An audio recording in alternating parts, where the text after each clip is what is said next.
At the combine for me feels like year one, first time doing this with you guys. We have some new formats in play here. Excited about the changes, and Jeff Foster does a great job with NFS. So, just to get you guys up to speed with since the last time we got together, we great end of season meetings with the coaches. Hit the Senior Bowl East-West games. Great all-star games. Got together 2 weeks ago with our college scouting staff. John Carr, Rex Hogan, Chad Alexander, Phil Savage, they did a great job with our meetings. I feel really good about where we are right now heading into the combine. We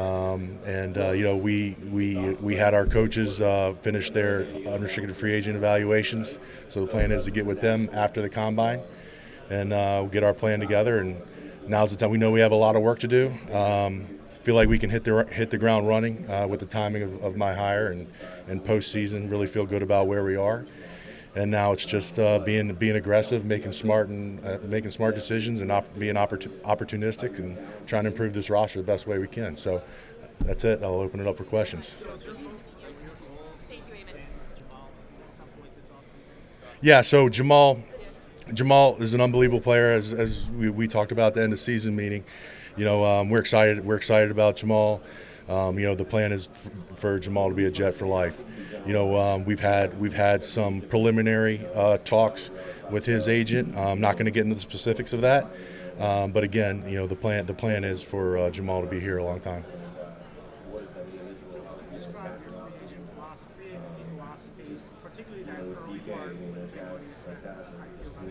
Yeah, I think you have to choose the right targets, and you have to make sure that they fit with what you're trying to do from a team building character perspective, how they fit in Adam, Greg's scheme, and then if the right opportunity presents itself, you can't be afraid to pull the trigger.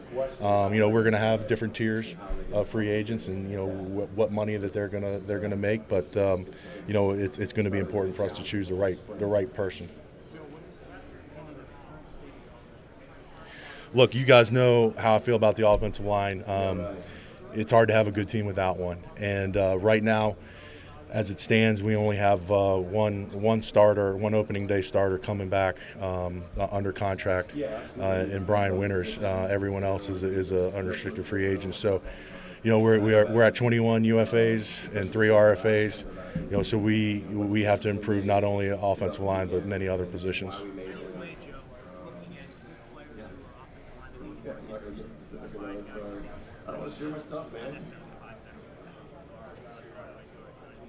In UFA market or draft? I'm sorry, I didn't hear you. Okay. Yeah, no, you break that up in the position and you try to see what the best fit is. I mean, obviously, we need to have a strong offensive line. We have to do a good job of taking care of Sam moving forward. All things that I've mentioned earlier.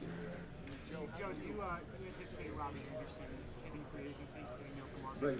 Yeah. So again, we're gonna. This is a good week for getting information. So we're gonna have some talks with a lot of players' agents. Robbie's agent's one of them. So we're gonna see how those talks go. Again, something I touched on at the end of the season meeting.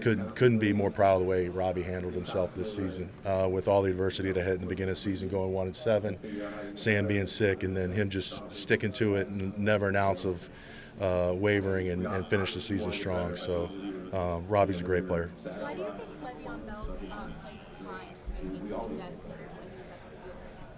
Steelers? I wouldn't say his play declined. I mean, his numbers probably aren't where he would want them to be. I think we need to do a better job of opening holes for him. We need to put him in good position to be as productive as he was in Pittsburgh. I think you did see in some of the later games. I mean, our entire team did well, but specifically in the Baltimore game, we saw Le'Veon be Le'Veon. That was one of his more productive games. So, we have to just put him in those type of situations throughout the year. I don't think there's been a lot of. I mean, I addressed it at the end of season meeting. There hasn't been talk as far as him going anywhere. I mean, we're excited about Le'Veon. Le'Veon's been a great teammate. I can't tell you how great he's been. I had a great conversation with him at the end of the season exit meeting. And, I know he's been working hard down in Miami, down at Bomberitos. And, I know he's excited to get back, and we're excited to have him. Okay. Connor, then Kaz. Connor, then Kaz. With the NFL draft, how do you weigh both sitting at 11 and the player starts to drop a couple spots maybe you would expect moving up from 11, but also trading back into the first round? Yeah. So I've been in scenarios where we've done both. We've traded up and traded back, and I think it just depends on the situation, the opportunity. Last year in Philly, we traded up to get an offensive lineman. The year prior, we traded back when Baltimore came up to get Lamar. So I think it just depends on the specific situation. How would you evaluate this offensive line draft class? I think it's a good group. I think you're going to see a lot of guys that become starters in the National Football League. I view Robbie Anderson as a dynamic wide receiver that can take the top off any defense. I think he has a skill trait that a lot of teams are looking for. He can run by anybody. What's that, Zach? If you look at Andy White, what's he adding? Yeah. Andy is as a consistent of an evaluator as you're fine, and he's looking for tough guys. He's looking for guys that are dynamic playmakers, explosive playmakers. One of the best evaluators in the National Football League.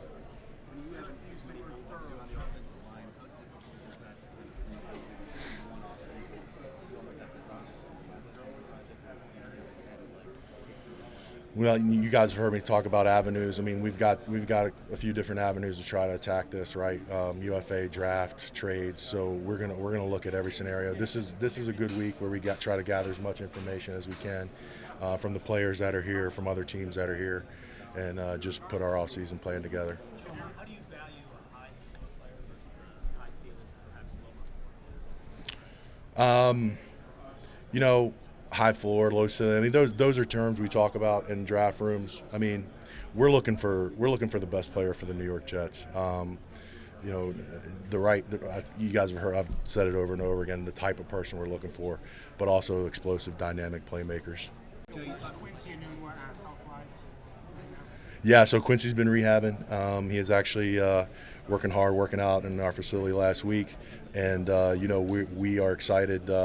We're excited to have him back, and so everything that I've gotten from our medical staff is that he's really been attacking his rehab, and he's really been working hard through this process, and we're excited to get him with the doctors and see where he's at here. How do you feel about finally being Kim, go ahead. You're next. I'm sorry. Just mentioned that there's some draft that we started with how will you decide which player is ready to go right away versus argue your team needs and the player who might be more developmental? Even Hines is drafted. Right. Yeah, I mean, ideally, in a perfect world, you can get a guy in UFA that can play right now and be a long-term solution, and then you add younger pieces through the draft that can develop. I think where we are, it's going to be imperative that we get guys that can come in and be the right fit for us, and guys that that can help us both short and long term. What's this like for the first time where you really put your foot? I mean, I know you make some moves during the season, but Yeah. this is now where you can really shape the team. Yeah, no, it's exciting. I mean, it's everything you dream about when you get into this profession. One day, standing up here and being able to help build a team. Back then it was more behind the scenes. Obviously now it's out front. So no, it's been great, and just getting with Adam daily, getting with our coaches, and really excited. I know I've talked about in the opening statement. Really excited to get with those guys after this combine and go over all the UFA evaluations.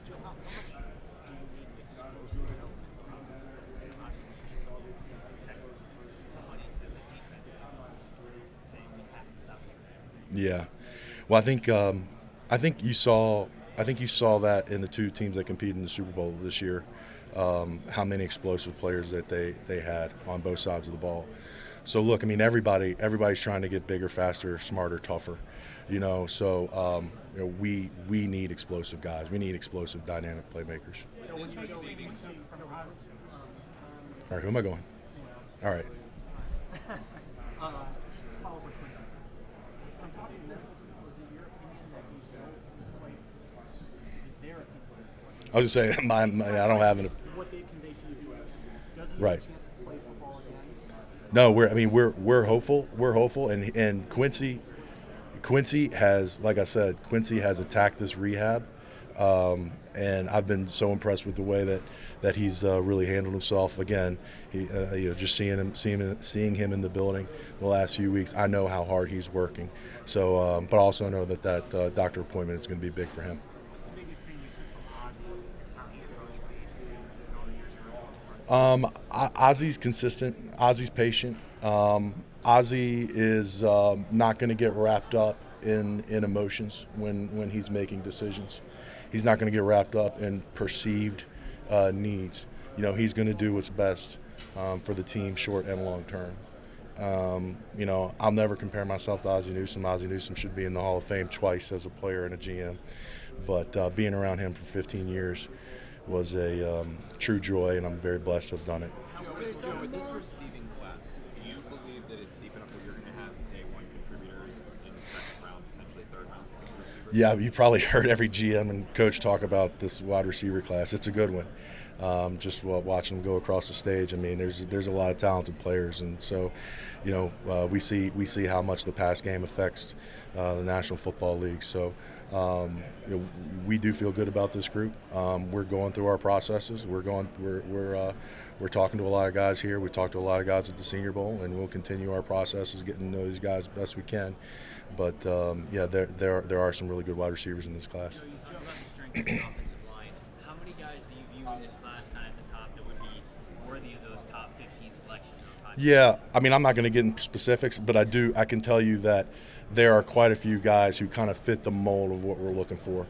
Smart, durable, tough, explosive, guys that can play multiple positions. The versatility, that's a big thing. You got to be able to play multiple positions. So there's quite a few guys that fit that bill. Where is he in his recovery, and do you expect to bring him, or have you made a decision on his contract? Yeah, so Brian, as I alluded to earlier, our only returning opening day starter that's under contract. So, and a guy that just battled his tail off all year after injuring his shoulder in the preseason and fighting through. And you're going to be hard pressed to find a better teammate, a tougher guy than Brian Winters. So again, like Quincy, I've heard a lot of optimism and positives about his rehab. So again, seeing him around the locker room, and it's always good to see Brian. He's got a big smile on his face, and he's an outstanding Jet. Two more. Go ahead, Manish. Obviously did a good job. But how critical do you think it is to restock the quarterback? Corner? Yeah. Corner and pass rusher, obviously two really big, two critical aspects of any defense. I think I can't speak enough to how great a job that Greg and his staff did, and our players and how they battled all year. Obviously, like I said earlier about the wide receivers, pass game's important. And so you need guys that can affect the pass game on defense, and you're talking about corners and pass rushers. So it's going to be important for us to look at those two positions very closely. Joe, when you have receivers who are different size, different skill sets, different types of games, and you're kind of splitting hairs between the two players, does it boil down to one or two crucial traits in your mind, especially for that position where you can say, all right, this one's a little bit better than the other one? Yeah, I think there's all different shapes and sizes. God didn't make many Julio Jones and Calvin Johnsons, so you got to be able to work with the positives of each player. Ideally, you are looking for an explosive trait. You are looking for ball skills. You're looking for a lot of things, and it's got to be the right fit within the offensive scheme. And having those conversations with Adam, having those conversations with Sean Hines, we have a good plan moving forward of exactly what we're looking for. Excuse me, guys. Good? Thanks, guys.